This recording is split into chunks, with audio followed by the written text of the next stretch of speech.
nós queremos pedir ao Senhor misericórdia. Mais uma vez, diante da Tua palavra, a gente só quer se curvar. O que a gente precisa não é de carne nem de sangue, não é de discernimento de mente. O que precisamos é do Teu Espírito, Deus. Então, o Senhor que é capaz, o Senhor que é poderoso, o Senhor também que nos ama, abra o nosso entendimento, nos faça ver da mera letra além. E se o Senhor quiser, Pai, realmente falar conosco, unja os meus lábios, e que o meditar do meu coração seja para o Senhor agradável. Assim nos abençoe a todos aqui nessa manhã, no nome santo de Jesus. Amém. Eu quero ver com você essa história do dilúvio, não necessariamente a história de Noé, porque a história de Noé é no capítulo 6, mas esse episódio da humanidade chamado dilúvio. E para olhar o dilúvio, eu queria que a gente olhasse hoje pela manhã dois aspectos. O primeiro aspecto é o aspecto do juízo divino, e o segundo aspecto é um aspecto mais existencial, que talvez seja aquele que pode falar mais ao nosso coração. Diz respeito a esse período negro, esse período de juízo que Noé está vivendo, está provando, e como ele vive e prova esse momento de juízo.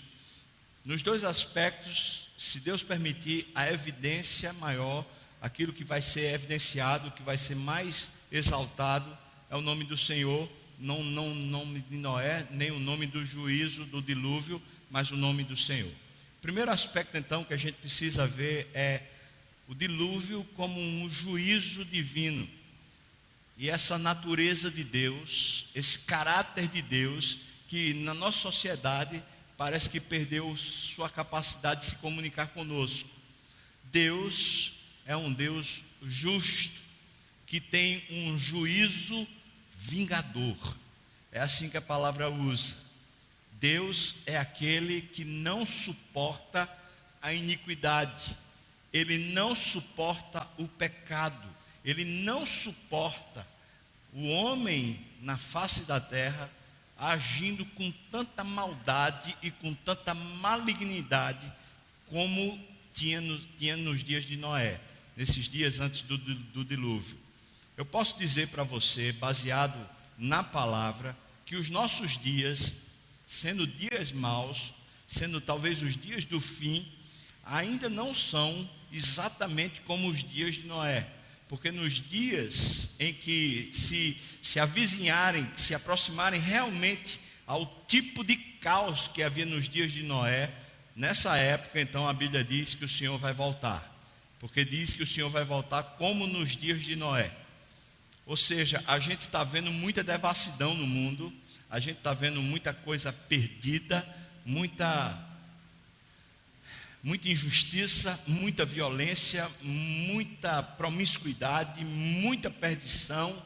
A gente também está vendo muito problema. Hoje é um dia que eu já fui dormir ontem muito preocupado, coração muito pesado, e hoje também estou preocupado com a nossa nação.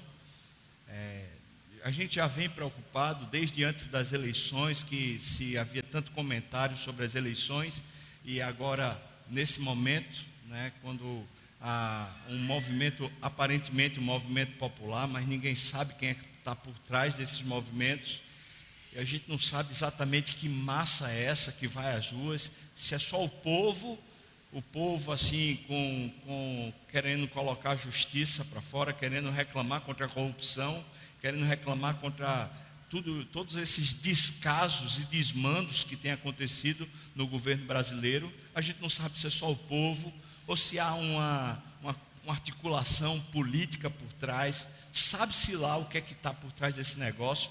Eu não sou especialista e nem sou juiz, então não me compete entender claramente, mas eu fico preocupado. Nossa nação não está passando por uma época boa, os sinais e evidências são muito ruins, e qualquer um que tem um pouquinho mais de juízo vai botar as barbas de molho, porque o negócio está meio fedendo, está meio ruim. Não sei o que é que vai acontecer. Espere em Deus que antes que aconteça qualquer coisa pior, que tenha uma solução, que tenha uma ação soberana aí para nos fazer bem a todos nós, inclusive os governantes do nosso país. Mas fora esse apêndice, quando a gente olha para o cenário mundial, já falei isso aqui, inclusive na semana passada, a gente está vivendo dias que são ruins, muito ruins.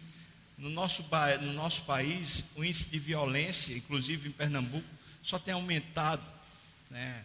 No Rio de Janeiro, que seria talvez o cartão postal do nosso país, a evidência de que a violência também só tem aumentado. Disse que as favelas estão sendo dominadas, isso talvez seja notícia para a gente ficar sabendo, mas o fato é que há muita morte nas ruas, há muita tragédia acontecendo. Eu e você sabemos disso, mas essa justiça que queremos e essa injustiça que salta aos nossos olhos ainda não é semelhante aos dias de Noé. Se fosse, Jesus já teria voltado. Ainda está um pouquinho menor do que nos dias de Noé. Isso para poder a gente entender como era terrível essa época em que Noé estava vivendo. A expressão que é usada no hebraico para traduzir o tamanho da iniquidade que havia sobre a terra, quando Deus resolveu dar cabo de toda a carne na terra, a expressão é que a iniquidade tinha chegado até as narinas do Senhor. Essa é uma expressão humana, é um antropomorfismo, apenas para poder fazer a gente entender. É como se Deus estivesse de pé, sendo o que Ele é, gigante, né? Incomensurável, e a podridão da raça humana, a podridão da terra toda, foi subindo,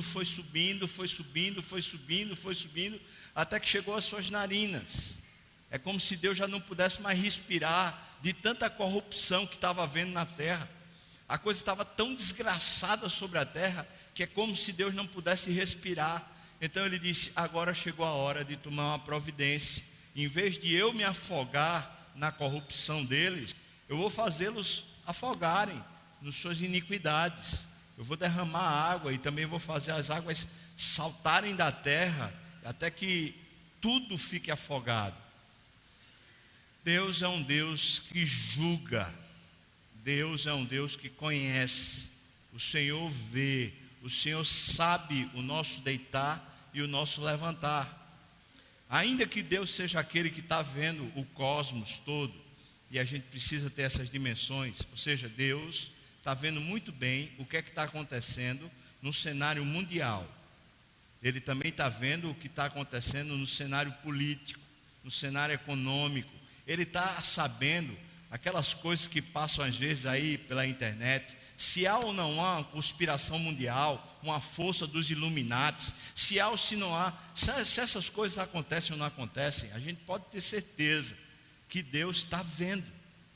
Qualquer coisa que está acontecendo nos bastidores, qualquer telefonema, qualquer reunião que não foi captada por nenhum dos poderes públicos, mas o Senhor viu, o Senhor conhece. Então, no sentido maior, no sentido mais geral, Deus conhece o tamanho da iniquidade que está sobre a terra.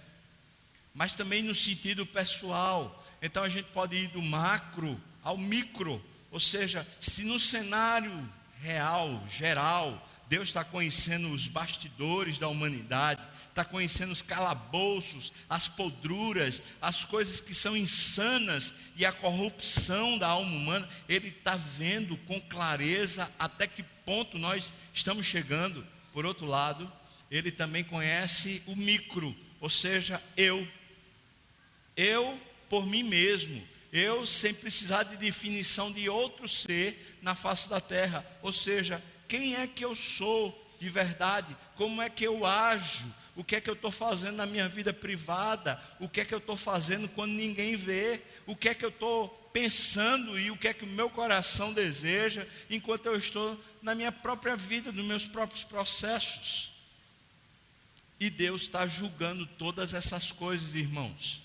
Não pensemos que o amor de Deus é a faceta de Deus que encobre a sua justiça. Pelo contrário, o amor de Deus é revelado também na sua justiça. A misericórdia do Senhor não é Deus fechando os olhos para a nossa iniquidade e dizendo assim: não tem nada não, Ao contrário, a misericórdia do Senhor é Deus sentindo a miséria da nossa humanidade, sentindo a miséria do nosso pecado, se compadecendo para nos tirar da miséria, não simplesmente para ter dó da gente, para dizer assim, coitadinho deles. Misericórdia de Deus está extremamente atrelada à sua justiça, e a misericórdia de Deus é evidenciada na justiça de Deus. Só somos alvos da misericórdia de Deus porque Deus imputou a nossa transgressão em Cristo Jesus.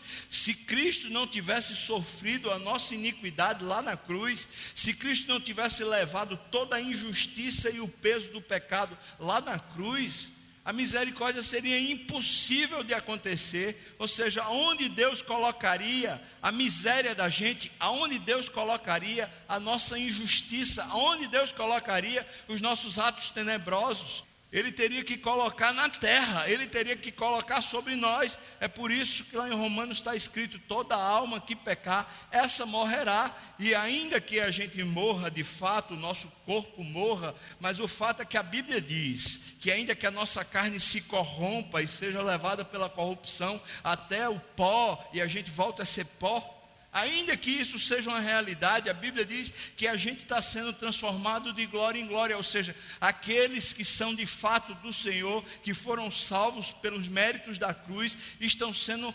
transformados, e em vez da corrupção lhes levar a uma corrupção ainda maior, a corrupção está sendo vencida pela própria cruz e pela própria santidade de Deus, que tem sido derramada copiosamente, por causa da sua grande misericórdia, tem sido derramada copiosamente sobre os seus, sobre os eleitos. E um dos motivos pelos quais hoje ainda não há um juízo desse, um juízo visceral de Deus, como esse que aconteceu no dilúvio, uma das razões certamente é o derramamento do Espírito sobre a igreja. Se nós não fôssemos o povo de Deus, que vive para Deus, e ainda que a gente possa dizer que existe um conglomerado de gente muito grande na face da terra, chamada igreja, o fato é que a real igreja é somente aquele povo, aqueles homens e mulheres que realmente vivem para Deus, vivem com Deus e provam e desfrutam da ação do Espírito. Esses tais estão sendo santificados pela palavra, estão sendo santificados pela ação do Espírito, pela lavagem do Espírito, estão sendo purificados das suas transgressões. Portanto, é bom que se diga que nem todos os que se dizem ser judeus, cristãos, santos, são de fato judeus, cristãos e santos. Nem todos os que se dizem igreja são de fato igreja, porque a igreja de verdade é aquela que está sendo renovada pelo lavar do Espírito, pelo lavar da palavra, pela devoção, pela santidade de Deus. E essa certamente é uma das razões principais porque ainda não veio o juízo sobre a terra, como de fato há de vir um grande juízo sobre a terra, um novo momento de Deus trazer a sua ira e trazer o seu copo de ira, como está escrito nos evangelhos, o cálice da ira de Deus ser derramado sobre a terra no dia do juízo. E estamos na expectativa porque esse negócio está chegando, está mais perto do que é o que a gente imagina, e Deus evidencia o seu amor na sua justiça, e a sua misericórdia está intimamente ligada à sua justiça. Então, esse discurso que é muito natural no povo brasileiro e no tempo que a gente vive, esse discurso que diz, Deus é amor, Deus não vai levar em consideração, esse discurso que chega e fala assim, a graça de Deus, é graça de Deus, Ele não vai levar em conta os seus pecados. Preste atenção, que a graça de Deus, que para você sai de graça, para Deus saiu muito cara. E se a graça de Deus não renova a nossa identidade, se a graça de Deus não renova o nosso coração para vivermos pura e santamente sobre a terra, essa graça não é a graça do amor de Deus. Essa graça é chamada lá no livro de Judas de uma graça desgraçada, uma graça que leva à pecaminosidade e à licenciosidade. Portanto, não é a graça divina, é a graça do diabo, a graça de fazer graça com você, levando você para a perdição enquanto você acha que está salvo. Então acorda, irmão, porque Deus é um Deus de juízo, que vai derramar juízo. que vai trazer todos à sua presença num dia de juízo. E aqueles que já morreram, já foram levados, e já tiveram que comparecer diante desse dia, e diante desse juiz. E não pensa que Deus vai simplesmente dizer, não, eu amo. Conheço pessoas que acham que o que vai acontecer no fim dos tempos vai ser uma aniquilação das almas, ou seja, aqueles que não foram salvos, aqueles que não aceitaram Jesus como seu Salvador, aqueles que não foram santificados pelo lavar da palavra e pelo Espírito, esses tais, em vez de serem condenados eternamente ao inferno, esses tais serão aniquilados. Deus ama demais para deixar o homem eternamente sofredor, mas a palavra diz para nós em Apocalipse que de fato haverá um inferno, um lago de enxofre, de morte eterna, de perdição eterna, de dor eterna, que fará os homens gemerem e pedirem para si a morte. Eles eles terão vontade de se tornar mortos, aniquilados, sem existência, mas o fato é que o juízo de Deus, a sua presença de juiz, essa presença que derramou água e matou todo o ser da face da terra, essa presença vingadora estará no inferno, lá para castigar toda a iniquidade que aquele ser humano fez durante os seus dias de vida sobre a terra. Ninguém brinque com essa questão, achando que Deus não é de fato um reto juiz. Vai trazer. E a gente está indo para lá. E ainda que a história da humanidade dure milênios, a minha não vai durar. Já estou na meia idade praticamente. Então já estou mais para lá do que para cá. Isso pelas evidências, porque pode ser que eu morra hoje. Então eu estou mais para lá do que para cá. Esse é o primeiro aspecto. Quando a gente considera Deus bondoso, amoroso, gentil, cheio de graça, de amor, a gente não pode desconsiderar que Deus é o Deus que julga e que o seu juiz é severo, ou melhor, o seu juízo é severo, que ele vai pesar a mão. A história do dilúvio é uma história universal. Alguém pode dizer, o dilúvio não foi um dilúvio universal. Há evidências, e um dos livros que mostra essas evidências é o Fator Melquisedeque, de que em vários povos primitivos ao redor da terra, há evidências e crença de que um dia houve uma enchente na terra que os tomou, que tragou aqueles povos. Então eu posso dizer, baseado nas especulações aí, baseado em estudos de antropólogos, de cientistas, de arqueologistas, de que houve um dilúvio universal. Mas como eu não estou nem aí para isso, de verdade eu não estou, é bom que a gente leia só para a gente saber, mas a Bíblia diz que os montes mais altos que haviam na terra, ainda que fosse a Pangeia, ainda que não tivesse sido divididos os continentes como hoje estão divididos na terra, de fato essas coisas não são as coisas com as quais eu posso me apegar para falar com vocês aqui e agora, mas ainda que fosse a Pangeia, ou fosse já a terra distribuída nos seus continentes, isso hoje é de pouca relevância no sentido de que o dilúvio foi universal. Ou seja, os montes mais altos ficaram debaixo de 7,5 metros, ou talvez 7 metros de água. Então tudo na terra foi coberto por água. E então as pessoas perguntam, mas onde foi que saiu tanta água? Foi chuva porque nunca tinha chovido. Talvez houvesse, alguns dizem, que havia uma camada de água que protegia a terra, uma camada superior, não apenas de nuvem.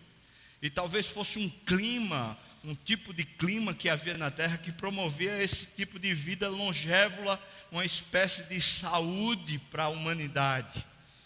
Eu não sei dessas coisas profundamente e também não preciso me apegar muito a elas. O fato é que a Bíblia diz que as comportas dos céus foram abertas e houve chuva. São duas coisas distintas. Havia algumas comportas que estavam fechadas e Deus as abriu. Segundo, a palavra também diz que houve umas comportas na terra que foram abertas e de repente essas águas saíram. Eu sei que Deus abriu tudo quanto era reserva que tinha de água na face da terra e encheu a terra até não caber mais, até não ter terra mais. E o planeta virou água e não terra. Acabou-se. A vida na terra se acabou. Só havia vida num lugarzinho construído durante cerca de 100 anos, talvez 120 anos, desse homem, esse profeta, esse homem que viveu fora da sua época, fora do seu tempo, um visionário, um homem cheio do Espírito, um homem temente a Deus, cheio da graça de Deus, um santo num tempo de injustiça, esse homem que certamente foi mitigado, foi mal falado, foi malquisto, foi destratado, foi humilhado, certamente ele passou por todo tipo de tensão, porque a sua obra era uma obra singular, num tempo onde era totalmente ridículo se construir um barco, porque nem sequer chuva tinha havido na face da terra. 100 ou 120 anos foi o tempo que Noé usou da sua vida para construir esse projeto de salvação. E agora esse barco pronto, ele significa, é um emblema, é uma metáfora, é uma ilustração da obra de Cristo. A arca é o lugar onde os homens podem passar pelo juízo divino e continuarem vivos. A arca só foi construída pela fé. A arca só foi construída pela vocação, ou seja, esse homem que tinha fé em Deus e que resolveu viver para Deus, resolveu entregar seus dias para Deus, usou toda a ciência e conhecimento que Deus lhe deu para fazer o propósito de Deus se cumprir na terra. Portanto, a arca é um sinal, uma evidência muito clara de um homem que viveu para Deus e, portanto, no tempo próprio entrou na arca e foi salvo por meio da arca. A arca foi de Deus, não foi de Noé. Quem deu instrução a respeito da arca foi Deus, não veio da cabeça de Noé. A arca foi de Deus, não de Noé. Quem criou o projeto, o plano foi Deus, não foi Noé. Mas quem construiu a arca foi Noé. Construiu com a madeira que Deus supriu, construiu com a inteligência que Deus supriu, construiu com a vocação que Deus supriu, construiu com a fé que Deus supriu. Ou seja, houve uma cooperação, Deus operando e Noé cooperando para que a arca fosse feita. Isso é vida cristã. Isso é vida espiritual. É a gente saber que Deus nos chamou e com santa vocação Ele nos quer na terra. E que o lugar onde nós trabalhamos, conquanto pareça simplesmente madeira, simplesmente pareça obra, simplesmente pareça atividade, simplesmente pareça uma coisa que não tem sentido e significado, talvez aos nossos olhos, talvez aos olhos dos outros, ainda que o nosso trabalho pareça efêmero, pareça só terreno, pareça secular, pareça uma coisa que não tem significado maior, o fato é que aqueles que estão respondendo a uma vocação divina, aqueles que disseram um dia para Deus: Senhor, eis-me aqui, faz da minha vida útil para ti, sejam o que for, seja alguém que trabalha mesmo na Petrobras, alguém que trabalha mesmo que seja numa estatal, mesmo que haja corrupção naquele lugar onde você trabalha, se você é de Deus e está servindo a Deus ali e não se corrompe, antes pelo contrário, você é um testemunho fiel do Senhor, certamente aquele trabalho que parece que não tem razão de ser, certamente é para a glória de Deus e é o lugar onde Deus usa você para abençoar a terra. Mas se você não está respondendo a uma vocação divina, se os seus dias se passam e que você responde aos seus apetites, se os seus dias se passam e você responde aos seus desejos, às suas lascivas, aos seus problemas, certamente essa resposta vocacional não é ao Espírito, não é a Deus, é simplesmente uma resposta vazia de um ego humano querendo viver na terra para o seu bel prazer, para o seu próprio conforto e para a sua corrupção. Pessoas que vivem sem responder a Deus, vivem só respondendo ao mundo, respondendo às vaidades, respondendo aos próprios apetites. Pessoas que vivem nessa esfera, certamente são evidências claras de que não têm vocação. O que elas têm é o próprio apetite e a condenação ao seu próprio ventre. E um dia elas estarão no juízo sem arca. Sem arca. Porque viveram a vida e nunca cooperaram com Deus. Nunca viram onde Deus as queria, nunca viram onde Deus estava produzindo algo, nunca se colocaram debaixo da poderosa mão de Deus. Estarão no juízo sem arca. Porque a arca é a evidência da grande salvação de Deus operando no mundo. E usando gente como eu e você, no trabalho árduo do dia a dia, promovendo grande salvação na terra.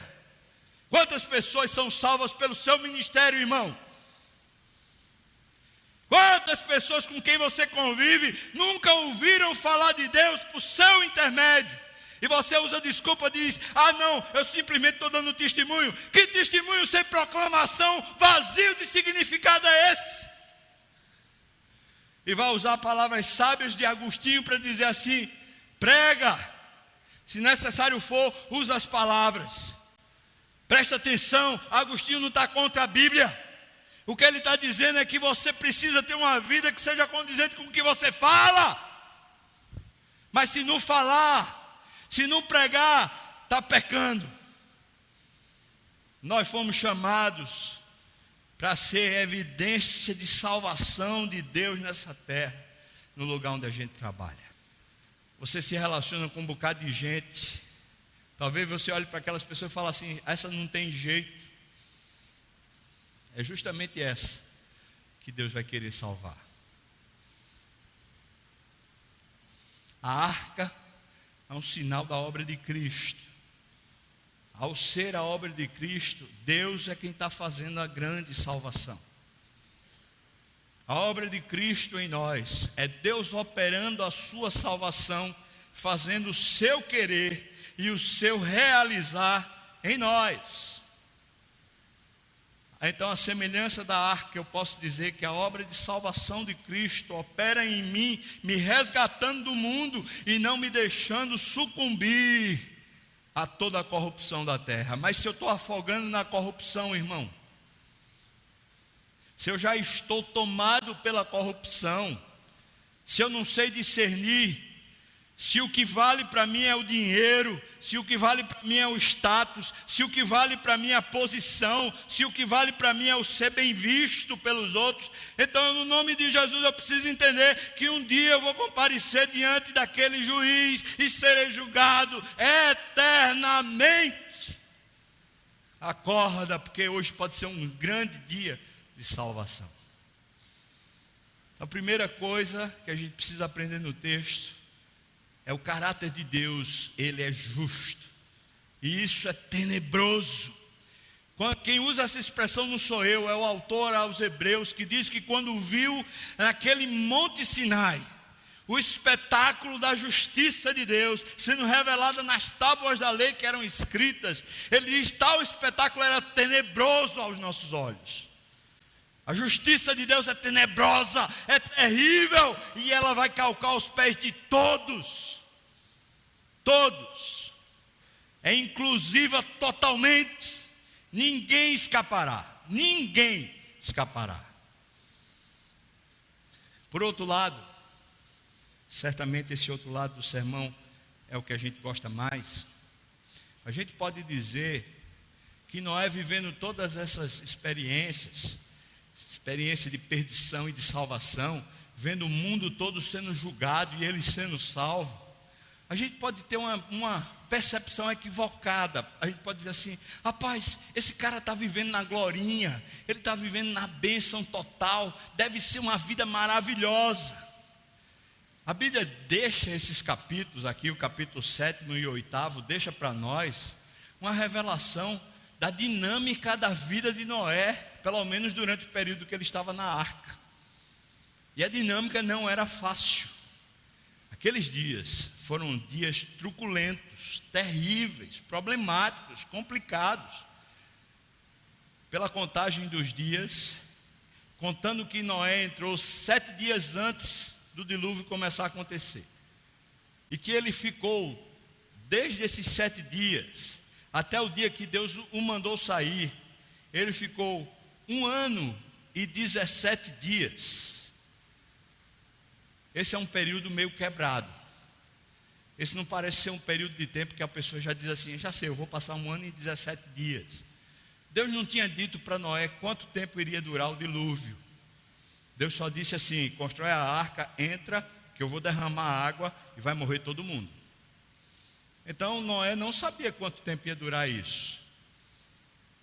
Esses dias foram dias de provação, tribulação, de agonia, de dor, de trevas, de problema, grandes problemas para Noé resolver. As evidências disso, a narrativa da palavra. Veja só, esse barco está todo fechado e calafetado. Todo fechado. É um barco à prova d'água, por cima, pelos lados e por baixo. Todo ao redor desse barco, tudo está fechado. Hermeticamente fechado. Tem uma janela, uma única janela de um côvado. E a Bíblia diz que ele só abre essa janela depois de 150 dias, mais 40 dias. 190 dias. O que dá 6 meses e 10 dias do nosso calendário. Ou seja, quando Noé entrou naquela arca, 7 dias antes da chuva começar a cair, ou as águas começarem a tomar a terra, ele entrou num momento de grande tribulação, numa expectativa e esperança baseada só na sua fé. Primeiro porque não havia água, nem havia dilúvio, nem havia enchente, nem havia nada. 7 dias antes, ele entrou e fechou, e Deus fechou por fora. Então ninguém entra, ninguém sai, fica aqui. Depois de 7 dias, 40 dias de chuva ininterrupta, e das torrentes das águas encherem a terra. Eu não consigo nem imaginar, a minha imaginação é tão pequenininha diante desse quadro, mas eu só consigo perceber que esse barco está sendo tomado pelas ondas e sendo levado para lá e para cá, sendo chacoalhado. Quantas ondas, quantas vagas, quanto saculejo para lá e para cá, com vários, dezenas de milhares de animais dentro daquela arca. Alguns dizem, rapaz, ele botou só os filhotes lá, e todo mundo invernou, dormiu um ano. Pense numa dormida boa. E comer o quê? 1 ano sem comer nada. 1 ano sobrevivendo de vento. Não, irmão. A gente não sabe se dormiu, se não dormiu, se era um neném, filhote, se era grande. Sabe uma coisa? A gente não sabe nada dessas coisas. Mas se você pegar um bezerro recém-nascido, 6 meses depois ele já está um adulto. Eles passaram, foi 1 ano. Foi 1 ano dentro desse negócio. Seja lá como for, o cenário não é bonito, na prática o cenário é complicado, é super complicado. Está lá, com um problema gigantesco, manter todo mundo vivo dentro desse barco, protegendo, alimentando, fortalecendo. Só que acontece o seguinte, pelo menos 6 meses, eu estou sendo aqui muito assim delicado, mas pelo menos 6 meses, Noé, os animais, família, todo mundo não vê a luz do dia. Trevas. Até porque não tinha luz do dia. Não tinha. Nem lá fora. O que havia era chuva e um mundo fechado, totalmente fechado. E as águas não minguavam. Então, irmãos, olha, a gente começa a entender que o que ele está vivendo, o que ele está provando, são dias terríveis. Isso a gente falando das partes mais práticas. Agora vamos falar das dores da alma. Amigos que Noé certamente tinha, ou pelo menos pessoas com as quais ele convivia. Noé pregou para esse povo, nenhum deles se converteu, nenhum deles entrou na arca, e Noé sabe que essa galera morreu. Familiares de Noé, Noé tinha família também, além dos seus filhos, além da sua esposa, além das suas noras. Esse povo todo morreu. Noé acabou de sofrer uma perda tenebrosa, terrível, problema de toda ordem. Ele está vivendo dias que a gente poderia dizer são dias de depressão, a dor na alma, crise profunda, é fora no cenário, mas é dentro também. Mas vamos pensar ainda um pouquinho mais sobre esse cenário que está tomando Noé lá dentro daquela arca. Noé entrou, as águas começaram a cair, a profecia está se cumprindo, o que Deus falou está acontecendo. Agora, Deus não me disse quando é que era para eu sair. Deus só disse assim: entra, constrói e entra. Eu construí e entrei, e agora? O que é que vai ser da minha vida? Você pode dizer, naquela antiguidade, naquele tempo, as pessoas não ficavam pensando muito sobre o futuro, não tinham essa inquietação que nós temos. Na nossa época, assim, a gente vive preocupado com o futuro. Irmão, não é uma questão de se preocupar com o futuro, não. É que no dia a dia a coisa está difícil demais, está complicada demais, é problema demais. E quando a gente está passando por dias renhidos, difíceis, que a prensa está acochando a gente quer se ver livre. E Noé não tem prognóstico nenhum. Quando é que esse negócio vai acabar? Quanto tempo vai durar o tempo na arca? Quanto tempo? Deus não disse, vai ser 1 ano. Não disse. O tempo que fosse era o tempo que era. E Noé está lá dentro, simplesmente vivendo dia a dia, cada dia, a sua própria situação. Não parece com a gente esse negócio? Parece.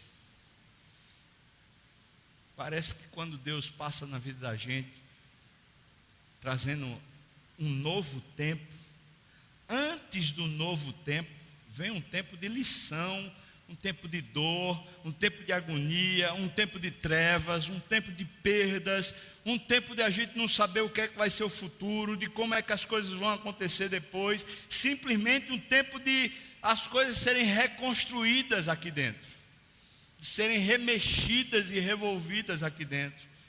Noé está vivendo toda essa grande tribulação. Eu estava vendo alguns tempos, dê uma olhada aí se você quiser. Gênesis 7:1 diz que ele entrou 7 dias antes do dilúvio. 7:17 diz que foram 40 dias derramando a água e a água enchendo a terra. 7:24 diz que foram 150 dias que as águas prevaleceram sobre a terra. 8:2 diz que 150 dias as águas minguaram, ou seja, depois de 150 dias das águas prevalecerem, 150 dias as águas minguaram. Gênesis 8:4 e 5 diz que 5 meses apareceram, depois de 5 meses apareceram os picos mais altos da face da terra. Se já houvesse os montes Everest, a cordilheira lá do Everest, certamente são esses montes que estão aparecendo, são os mais altos da face da terra. Gênesis 8:6 diz: 40 dias depois, Noé abriu a janela. Depois, 8:10 diz: 7 dias depois de ele ter aberto a janela, 7 dias depois ele mandou uma pomba, ou melhor, a pomba volta com um ramo de oliveira.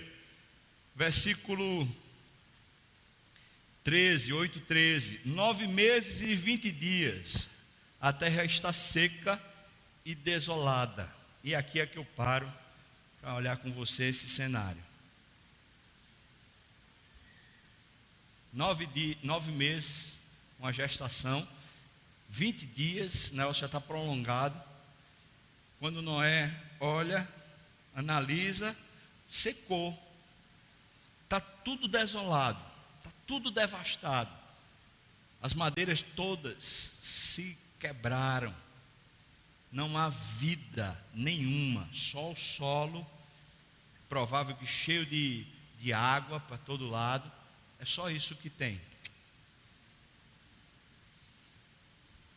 Eu já olhei esse texto várias vezes, porque Deus quis me ensinar algumas lições muito pessoais dentro desse texto. E eu vou dizer, irmão, eu acho que depois de 9 meses de muita dor, muita luta, sabe, essa coisa muito difícil, de trevas, de agonia, quando eu conseguisse ver terra seca, a arca já está encalhada, já está lá pelo menos há uns 2 meses encalhada, ele vê a terra seca, eu diria: rapaz, vamos sair desse negócio, vamos começar a cultivar a terra, pegar comida nova, vamos começar a preparar alguma coisa fora dessa arca. Eu não aguento mais ficar nessa tribulação, eu não aguento mais ficar nessa agonia, não, eu não aguento.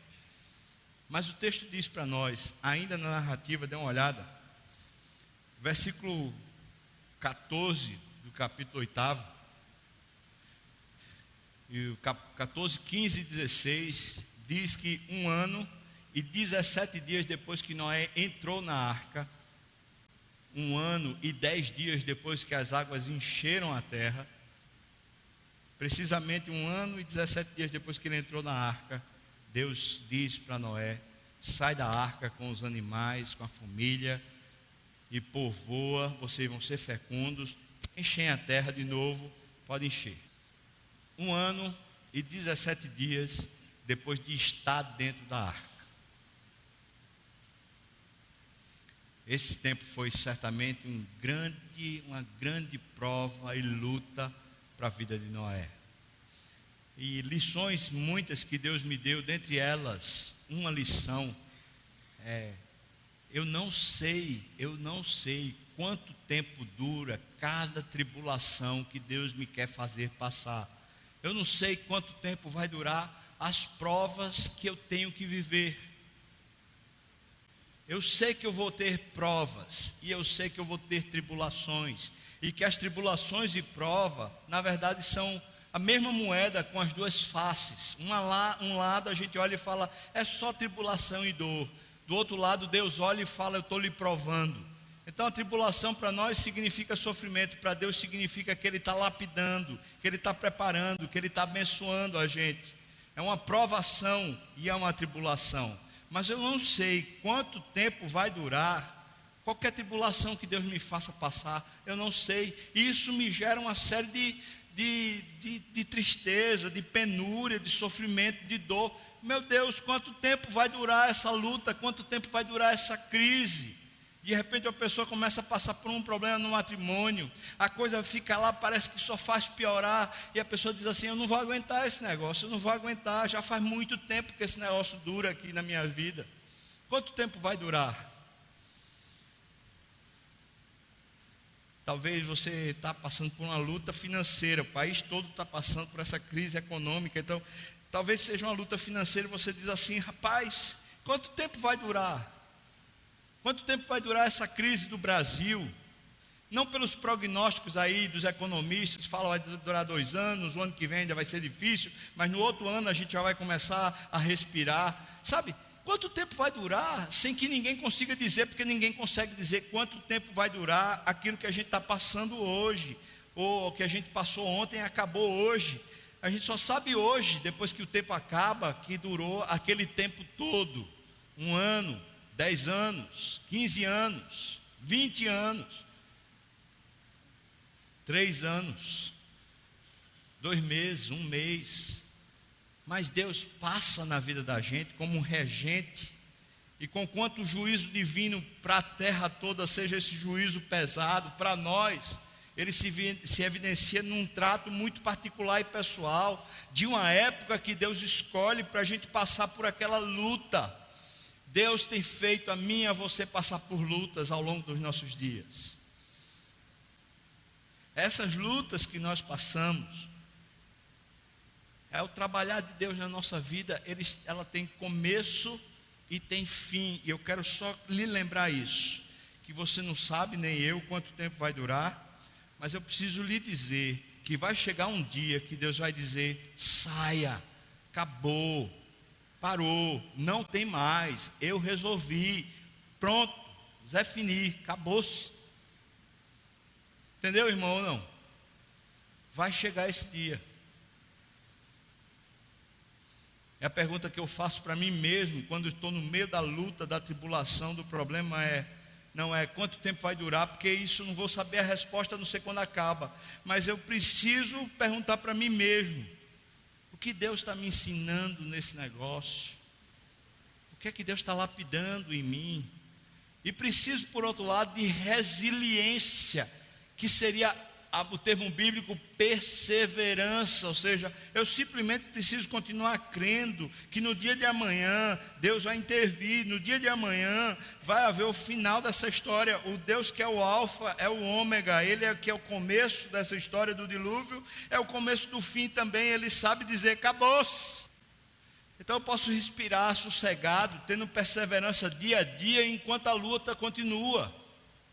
Se eu estou com dor de cabeça, eu tomo um analgésico. Se eu estou com uma crise, não consigo respirar, eu ponho aquele negocinho no nariz para poder começar a respirar. Se eu estou com sintomas de gripe, eu tomo lá um remédio antitérmico. Eu estou numa sociedade que eu tomo tudo para poder melhorar imediatamente, mas quando chega a tribulação, não tem nada que me tire da tribulação, a não ser Deus dizendo, acabou. Você pode correr, você pode sair de um casamento para outro casamento, você pode sair de uma igreja para outra igreja, você pode sair de uma empresa para outra empresa, você pode sair de um nome para outro nome, você pode sair de um país para outro país, só acaba quando Deus chega e diz, acabou. Mas Deus quer dizer para mim e para você, acabou. O que precisamos é perseverança, porque mesmo que a gente passe 150 dias, 180 dias, 190 dias, tudo escuro, a gente não sabe a resposta de Deus, a gente não sabe o cenário que nos espera, a gente não sabe a perspectiva futura, a gente tem as perdas, a gente tem os problemas, a gente tem as crises, ainda que a gente está nesse negócio todo, a gente precisa simplesmente crer. Deus é o meu Senhor, Ele está por mim, Ele me abençoa, Ele me guarda, e um dia Ele vai me mandar sair dessa arca, um dia vai. Aquele que é o alfa é o ômega, ele vai dizer, acabou, pode sair agora, parou. Eu posso ter esperança em Deus, que Deus vai abençoar e vai me tratar. Acontece que vai durar o quanto precisar durar, até que a gente aprenda que o objetivo da provação e da tribulação, diz o texto lá de Tiago, é para que sejamos perfeitos e íntegros, em nada deficientes. Ou seja, Deus não olha para a gente e diz assim, está tudo bem, esse menino é tão bonzinho, eu gosto tanto dele, está tudo bem. Ele olha para mim e fala assim, eu amo esse menino, eu tenho orgulho desse menino, mas sabe uma coisa? Esse menino precisa ser tratado. Ele precisa ser tratado. E trata. Aí vem a tribulação, vem a provação, para que sejamos perfeitos e íntegros, em nada deficiente. A palavra íntegro quer dizer essa interioridade, alguém que só busca a Deus, só quer a Deus. Por fim, irmãos, a outra lição, teria outras lições, mas essa para mim é muito importante.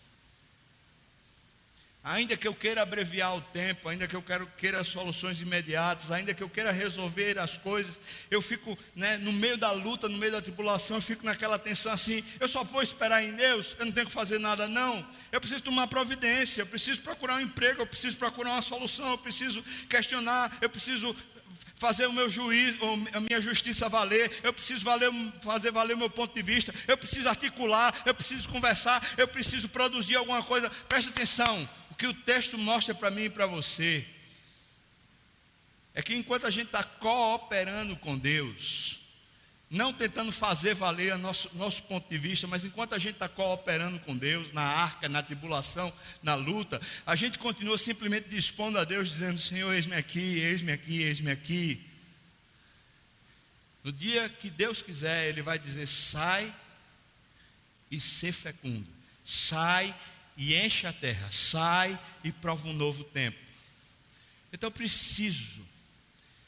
preciso ter um tipo de perseverança que não apenas suporta a tribulação, mas um tipo de perseverança que espera em Deus.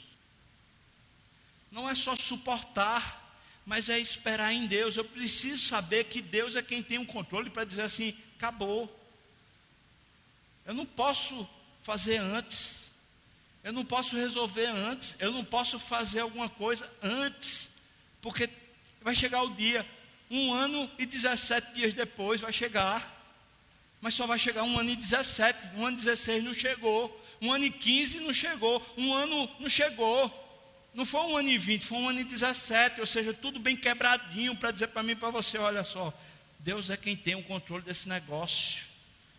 Então preciso ter um tipo de perseverança que não é só uma perseverança que suporta, mas é uma perseverança que espera. O meu Deus um dia vai me tirar desse negócio. Amém ou não, irmão? O meu Deus, não eu. Eu estou cooperando com Ele, eu não estou resolvendo minhas broncas não, eu estou cooperando com Ele. Quem vai resolver as minhas broncas é Ele. Enquanto isso eu estou cooperando, eu estou fazendo o que Ele quer de mim, só. E o que Ele queria de Noé na arca, certamente era cuidar dos animais, cuidar da família e manter-se na arca. Enquanto ele se mantinha na arca, no trabalho árduo do dia a dia, nesse cuidado de alma, no cuidado do alimento, no cuidado do provimento, enquanto ele estava nesse negócio ali, dia a dia na arca, ele estava cooperando com Deus, para Deus simplesmente dizer: agora sai, vai lá, vai em paz, não peques mais, um novo tempo, sede fecundo, encha a terra, vai acontecer. Amém, irmão, ou não? Vamos orar? Você está hoje aqui como? Um dia você vai comparecer diante do juízo de Deus. Quando você comparecer, o que é que você vai dizer? Eu estava na arca, protegido pelo sangue de Jesus que me purifica, protegido porque eu vivia numa cooperação com Deus, protegido porque minha obra maior na terra não era fazer a minha vontade, mas fazer a vontade do meu Pai. Ou eu estava eu mesmo resolvendo. Segunda coisa, você está passando por lutas e provações, certamente Deus quer cuidar de você e lhe abençoar. Entregue-se ao Senhor, entregue-se. Deus, obrigado pela tua palavra, porque ela é provocativa mesmo, ela tensiona a gente, obrigado. Por outro lado, Senhor Deus, quem somos nós aqui? Não temos nem condição, somos fracos. O Senhor sabe quão fraco eu sou. Por isso eu quero pedir ao Senhor: Deus, me ajuda, me levanta, me fortalece, aquece a minha alma, faz algum caminho novo no meu coração. Aqueles que estão passando pela luta e pela provação, eu quero pedir ao Senhor a sua bênção sobre eles, Pai, dando-lhes perseverança para suportar, mas também para esperar no Senhor. Dá a todos nós, Senhor, uma visão do alto, um apego à tua santidade, um apego ao Senhor. Faz a gente ser servos e filhos amados do Senhor, Pai. Nós oramos no nome de Jesus. Amém. Amém. Deus abençoe.